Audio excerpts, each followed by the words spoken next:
Good morning, friends. Good morning, my students. इससे पहले भी मैं बता चुका हूँ, लेकिन आज मैं कुछ एक केमिस्ट्री का जो मोलिकुलर फार्मूला, एम्पिरिकल फार्मूला या परसेंटेज कंपोजिशन किसी का किस तरह निकालेंगे, जो आज इसमें हम लोग देखते हैं। ये देखो क्वेश्चन इसमें दिया हुआ है यहाँ पर कि an organic compound, its molecular weight 30, write as in the board, has the following composition: C is equal to 40%, H is equal to 6.7%, O is equal to 53.3%. It reduced failing solution has no reaction with sodium carbonate. It means what is failing solution? Fehling solution क्या है? Fehling solution है जिसमें हम लोग कहते हैं हम ये कॉपर सल्फेट और सोडियम हाइड्रोक्साइड के मिक्सचर को फेलिंग सॉल्यूशन कहते हैं। कॉपर सल्फेट और सोडियम हाइड्रोक्साइड के मिक्सचर को फेलिंग सॉल्यूशन कहते हैं। अब कह रहे हैं इसमें ये कंपोजिशन दिया हुआ है, इसका मोलिकुलर वेट भी ऑर्गेनिक कंपाउंड का दिया हुआ है, तो इसका फार्मूला निकालना है, मोलिकुलर फार्मूला निकालना है। तो पहले इसका हम लोग एम्पिरिकल फार्मूला निकालेंगे और बाद में इसका हम लोग मोलिकुलर फार्मूला निकालेंगे। यहाँ देखो सिंपल एक इसका फार्मूला है। पहले हम लोग लिखेंगे एलिमेंट, फिर लिखेंगे इसका परसेंटेज कंपोजिशन, फिर उसका लिखेंगे एटॉमिक वेट लिखेंगे, और फिर ये percentage by atomic weight divide करेंगे इसमें। फिर इसके बाद लिखेंगे इसमें डिवाइडेड बाय सिंपलेस्ट नंबर, यानी जो इससे जो डिवाइड करके आएगा उसमें जिसकी संख्या सबसे छोटी होगी उसी संख्या से हम लोग इसमें डिवाइड करेंगे, और लास्ट में लिखेंगे इसका actual number of atoms present in A compound. Just देख लो, यहाँ पर एलिमेंट कार्बन दिया हुआ है, कार्बन 40% है, हाइड्रोजन 6.7% है और ऑक्सीजन 53.3% है। यहाँ पर C 40% हो गया, यहाँ पर लिखा हुआ परसेंटेज कंपोजिशन, एटॉमिक वेट इसका लिखा हुआ है 12 है, और यहाँ पर ये परसेंटेज एटॉमिक वेट, तो परसेंटेज ये हो गया, एटॉमिक वेट ये हो गया, तो 40/12 3.5 हो गया, डिवाइडेड बाय सिंपलेस्ट नंबर। ये इसके बाद फिर बताते हैं। इसके बाद देखो हाइड्रोजन 6.7% हो गया, इसका एटॉमिक वेट इतना हो गया, तो परसेंटेज बाय एटॉमिक वेट 6.7/1 हो जाएगा, और ऑक्सीजन का 53.3 है। परसेंटेज कंपोजिशन इसका मोलिकुलर वेट या एटॉमिक वेट 16 है, और 53.3/16 डिवाइडेड करके इतना आएगा। इसमें ये इसका मिनिमम नंबर है 3.5, 6.7, 3.3। इस तीनों में जो मिनिमम नंबर होगा उसी नंबर से सभी में डिवाइड करेंगे। यहाँ देखो 3.3, 3.3, 3.3 यहाँ पर डिवाइड करेंगे तो एक न्यूट्रल जो आता है यहाँ पर 1 हो जाएगा। फ्रैक्शन में हम लोग इसको नहीं लेते, किसी भी फार्मूला का फ्रैक्शन में मान नहीं लिया जाता है। यहाँ पर 1 होगा, यहाँ पर 2, यहाँ पर 1 हो जाएगा, और इसका एक्चुअल नंबर 1, यहाँ पर हो जाएगा 2, यहाँ पर हो जाएगा 1। यदि किसी का फ्रैक्शन में आ जाएगा हम लोग उसको एक डिजिट रियल नंबर में ले लेंगे। अभी इसमें फ्रैक्शन में आया नहीं है, इसलिए इसका इंपेरिकल फार्मूला हो गया CH2O। ये इसका हो गया इंपेरिकल फार्मूला। निकालना तो इसका मोलिकुलर फार्मूला है। मोलिकुलर फार्मूला जब इसका निकालेंगे तो देखो फार्मूला आता है इसमें, मोलिकुलर फार्मूला बराबर होता है N इंटू इंपेरिकल फार्मूला। इसी को हम लोग लिखते हैं molecular weight N into empirical formula of weight. तो मोलिकुलर वेट कितना दिया हुआ है, यहाँ पे तो दिया हुआ है 30 है, इसका लिखेंगे 30, यहाँ पर N हो जाएगा। इंपेरिकल फार्मूला हो गया इसका CH2O, N बराबर हो गया, यहाँ पर इसको लिखेंगे 30/CH2O। अब इसमें देख लो कि यहाँ पर हो गया 30, यहाँ पर C का कितना होता है 12, H का हो जाएगा 1 × 2, और इसका हो गया 16। तो जब इसको जोड़ेंगे ये देख लो 30/12 ये हो जाएगा 12 प्लस 2 प्लस 16, यहाँ पर हो गया इसका 30/6 2 8 10, 30/30, यानी इसमें n का मान निकल गया 1, n का मान निकल गया 1। निकालना क्या है? Molecular formula. अब हम लोग फिर इसको लिखेंगे, मॉलिक्यूलर फार्मूला बराबर होता है n इंटू एम्पिरिकल फार्मूला। तो यहाँ पर n का मान कितना हो गया? 1 हो गया, यहाँ लिखेंगे 1, और ये हो जाएगा इसका एम्पिरिकल फार्मूला है CH2O। यदि हम लोग इसमें मल्टीपल करेंगे, यहाँ पर ऑलरेडी हो जाएगा CHO, और यही इसका मॉलिक्यूलर फार्मूला हो गया। और ये हो गया, इस कंपाउंड का नाम हो गया CHO और H। इस तरह लिखते हैं। C की संख्या 1 यहाँ पर दिखता है, C की संख्या 1 है, H की संख्या 2 यहाँ भी दिखता है, O की संख्या 1 यहाँ भी दिखता है। और इसका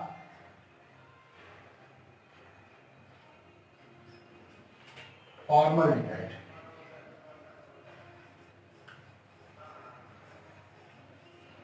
ये इसका हो गया कॉमन नेम फॉर्मल्डिहाइड, और इसका एपेक्ट नेम हो जाएगा कार्बोनिक है मीथेनल, ये इसका हो गया एपेक्ट नेम।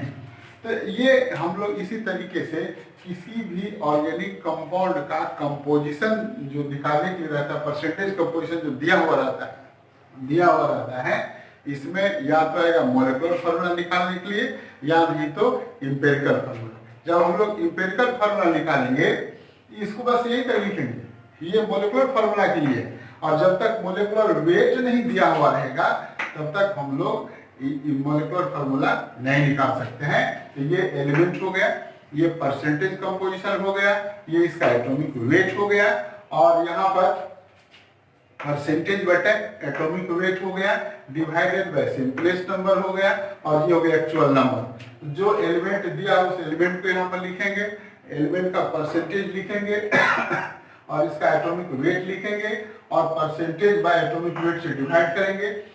जो सिंपलेस्ट नंबर आएगा उसे सभी में डिवाइड करेंगे, और जो इसका नंबर आएगा वो एक्चुअल नंबर होगा, और यही कहलाता है इसका एम्पिरिकल फार्मूला। जब इसका मॉलिक्यूलर फार्मूला निकालना है, एम्पिरिकल फार्मूला दिया हुआ रहेगा, और मॉलिक्यूलर फार्मूला होता है इसका कि मॉलिक्यूलर फार्मूला बराबर n into empirical formula. Molecular formula को हम लोग लिख सकते हैं मॉलिक्यूलर वेट, एम्पिरिकल फार्मूला को लिखेंगे empirical formula of weight. Molecular weight 30 दिया हुआ है, n हो गया number, empirical formula of weight we find it CH2O हो गया, n बराबर 30/CH2O। ये C का एटॉमिक वेट 12 होता है, H का 1, चूंकि संख्या 2 है इसीलिए 2 से मल्टीपल करेंगे, फिर यहाँ पर 16 हो जाएगा, फिर 13/12 plus 2 plus 16, 30/30, n square to 1। Then find the molecular formula. ये according to formula molecular formula equal to n into empirical formula होता है, n इक्वल टू 1। ये एम्पिरिकल फार्मूला ये हम लोग निकाले फाइंड किए हुए हैं, CH2O हो गया, तो मॉलिक्यूलर फार्मूला इक्वल टू 1 से मल्टीपल करेंगे, CH2O हो गया, यही निकल गया इस कंपाउंड का मॉलिक्यूलर फार्मूला, और ये फार्मूला हो गया फॉर्मल्डिहाइड।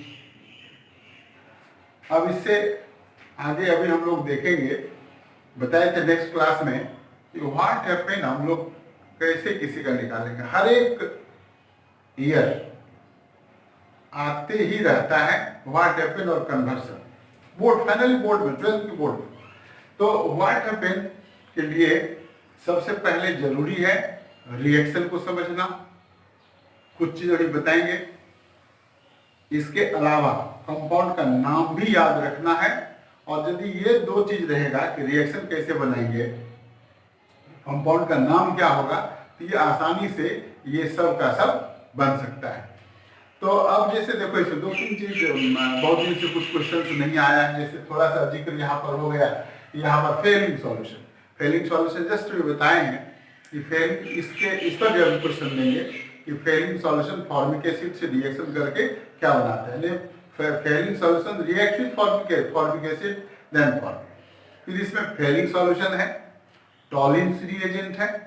तो ये फेलिंग सॉल्यूशन टॉलिन्स रिएजेंट क्या होता है, हम लोग इस पर वाटर पे इसका आता है।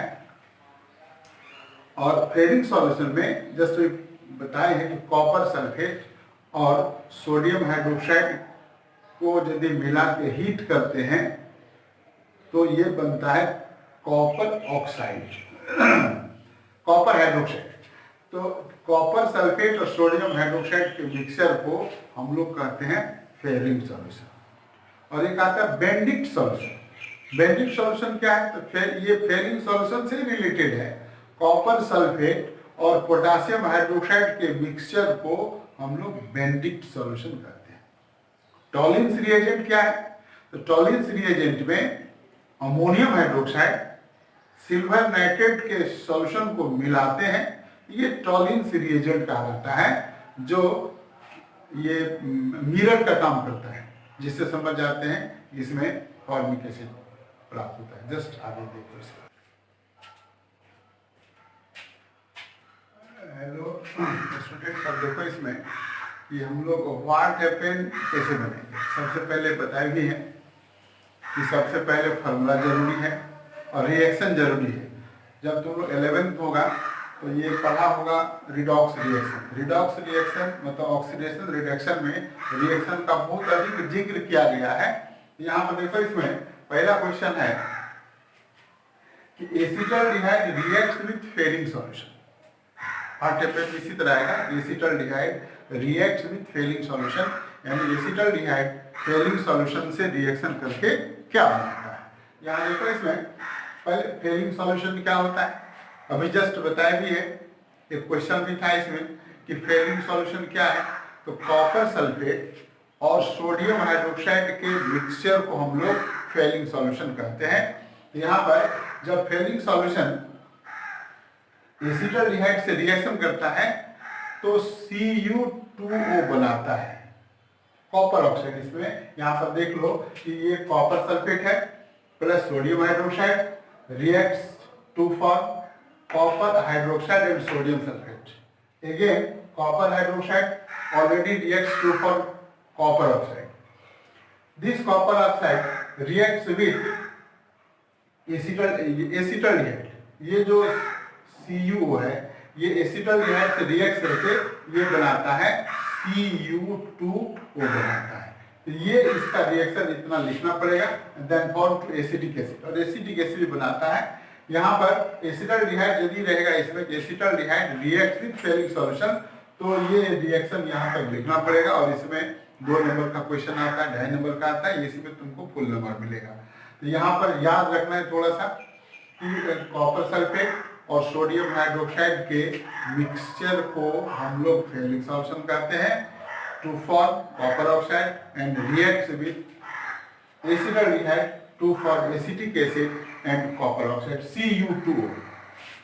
दूसरा इसमें कि formic acid reacts with Tollens reagent. ये टॉलिन्स रिएजेंट क्या है? ये वैज्ञानिक का नाम है। टॉलिन्स में यहाँ देख लो सिल्वर नाइट्रेट और अमोनियम हाइड्रोक्साइड के मिक्सचर को हम लोग टॉलिन्स रिएजेंट कहते हैं।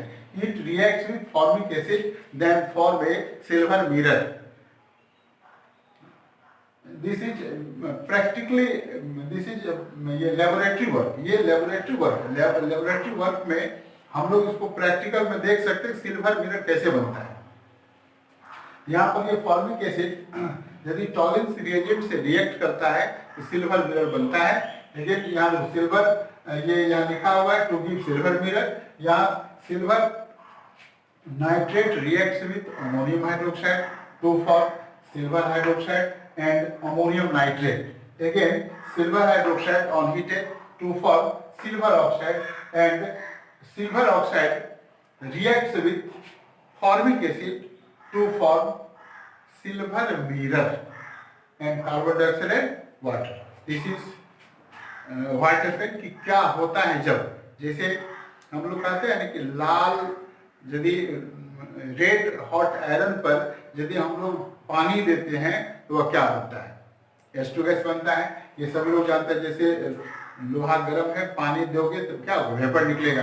यहाँ पर वही है कि फॉर्मिक एसिड को टॉलिन्स रिएजेंट से यदि रिएक्शन कराते हैं टू गिव सिल्वर मिरर, तो ये रिएक्शन है कि silver nitrate reacts with ammonium hydroxide 2 for silver hydroxide and ammonium nitrate. Silver hydroxide on heated to give silver oxide, and silver oxide reacts with formic acid to form silver mirror. तीसरा इसमें है कि formic acid heated with Benedict solution, formic acid heated with Benedict solution. इस Benedict solution में ये Benedict solution में ये देखोगे कि बेंडिक्ट सॉल्यूशन होता क्या है, जस्ट अभी बताए थे ये फेरिंग सॉल्यूशन में। तो फेरिंग सॉल्यूशन से थोड़ा सा एक चेंज करना है, कॉपर सल्फेट तो रहेगा ही और potassium hydroxide, copper sulphate potassium hydroxide के मिक्सचर को बेंडिक्ट सॉल्यूशन कहते हैं, जो रिएक्शन में तुम्हारा दिखता है। पहले formic acid reacts with Benedict solution to form copper oxide Cu2, यानी कॉपर सल्फेट और पोटासियम हाइड्रोक्साइड के मिक्सचर को हम लोग कहते हैं ये बेंडिक्ट सॉल्यूशन। कॉपर सल्फेट और पोटासियम हाइड्रोक्साइड के मिक्सचर को बेंडिक्ट सॉल्यूशन। जब हम लोग copper sulphate react with potassium hydroxide to form copper hydroxide on heated to form copper oxide, and it reacts with formic acid to form Cu2O। अब next में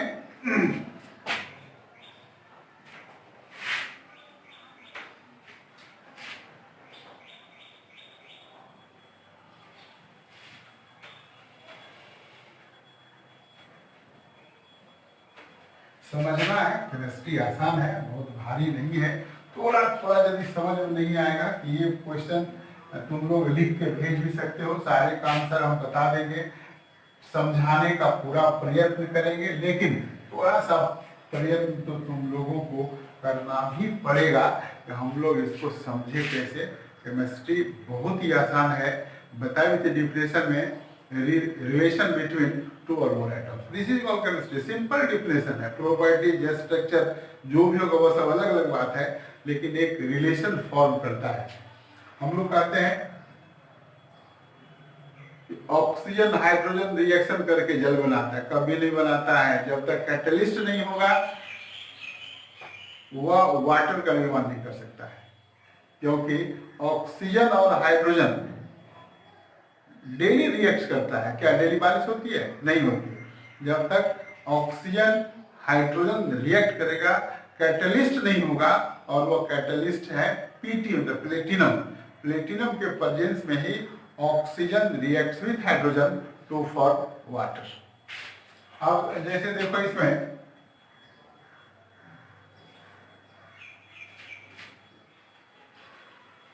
when sodium acetate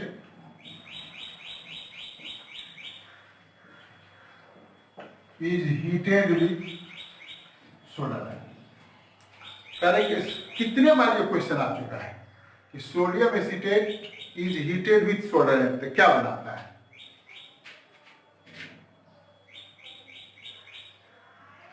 to give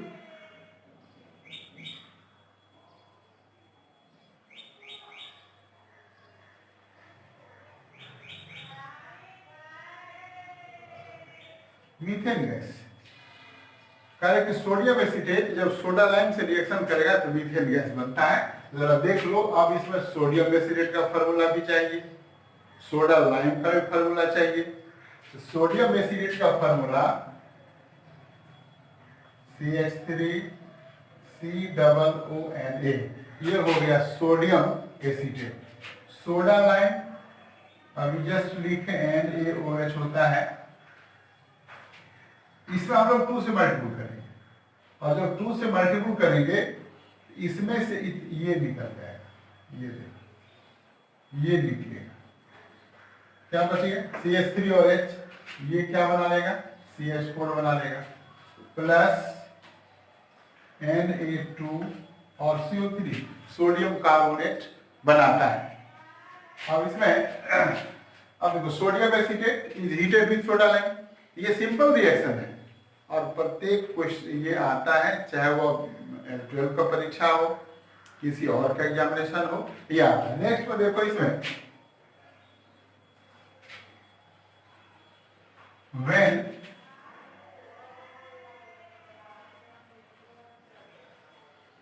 ethyl alcohol is heated with conc H2SO4। Ethyl alcohol conc H2SO4 से reaction करके क्या बनाता है? Ethyl alcohol का formula चाहिए। H2SO4 तो लिख दिए हैं।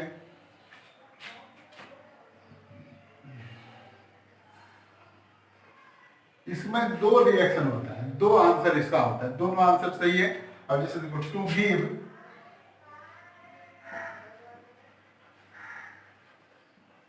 इथिलीन और दूसरा हो जाएगा di ethyl ether. Ethylene gas बनाता है और डाई इथाइल ईथर भी बनाता है। तो जरा देख लो इसमें पहला ए में C2H5OH reacts with H2SO4। Temperature यदि याद है तो दो नहीं याद है कोई दिक्कत नहीं, 160 डिग्री सी। या इसी के बदले में हम लोग इस तरह का एक्सपेरिमेंट ये बना लेगा इसमें C2H5HSO4 प्लस H2। ये होगा ethyl hydrogen sulphate. Ethyl hydrogen sulphate. Again C2H5HSO4 on heated at 170 degree C to the product of ethylene and also the product of sulfuric acid. This is called पार्टिफिन। हालांकि ethyl alcohol यदि conc H2SO4 से reaction करता है तो ethylene gas बनाता है, जो यहाँ पर देखो बन गया है। C2H5OH H2SO4 से रिएक्शन करता है, पहले बनाता है इथाइल हाइड्रोजन सल्फेट और इसके बाद बनाते, जब इसको हम लोग इथाइल हाइड्रोजन सल्फेट को फिर हम लोग हीट करेंगे नियर अबाउट 170 डिग्री सी। यदि टेम्परेचर रिमेंबर नहीं है तो हम लोग ऑलरेडी इसके बदले में इस तरह का साइन का यूज करते हैं और इसका मतलब होता है हीट केमिस्ट्री। ये बना लेगा इथिलीन गैस प्लस H2SO4। ये हो गया ए का। अब देखो बी का। बी हम लोग इसी में चेंज कर देते हैं।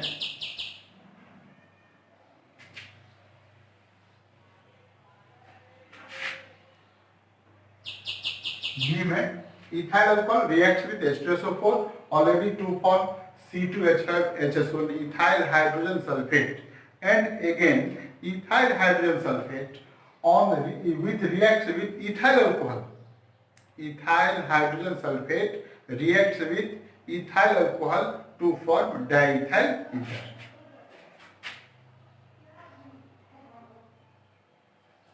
C2H5HSO4 प्लस ये देखो इसको हम लोग उल्टा करके लिख देते हैं इथाइल अल्कोहल C2H5।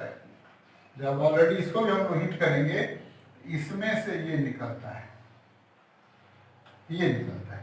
तो जब ये निकल जाएगा यहाँ बचेगा C2H5, फिर यहाँ बचेगा C2H5 प्लस H2SO4 और यही बनाता है डाइथाइल ईथर। Diethyl ether. एक और देख लो, when phenol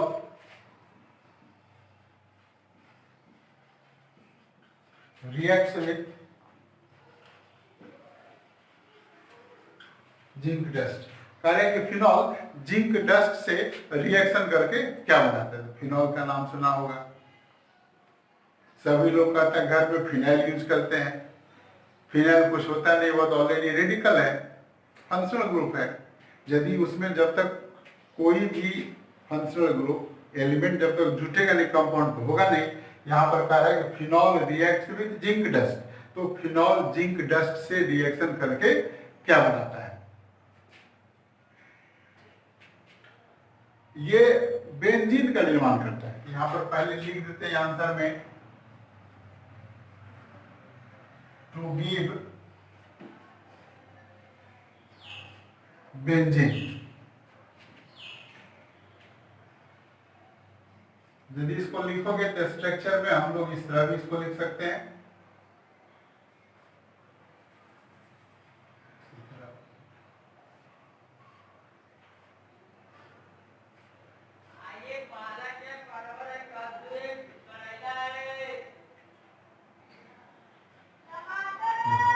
फिनॉल हो गया, जेडन से रिएक्शन करवा देंगे। तो जब ये जेडन से रिएक्शन करेगा इसका ये ओ इसके साथ निकल जाता है, यहाँ बनाता है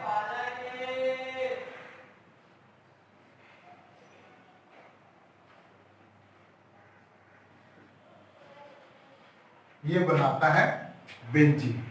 तो कह रहे कि फिनॉल जिंक डस्ट यानी जिंक पाउडर से रिएक्शन करके ये क्या बनाता है, बेंजीन बनाता है। केमिस्ट्री बहुत आसान है, केमिस्ट्री को लाइटली लेना चाहिए, प्रेशर लेके नहीं पढ़ना है।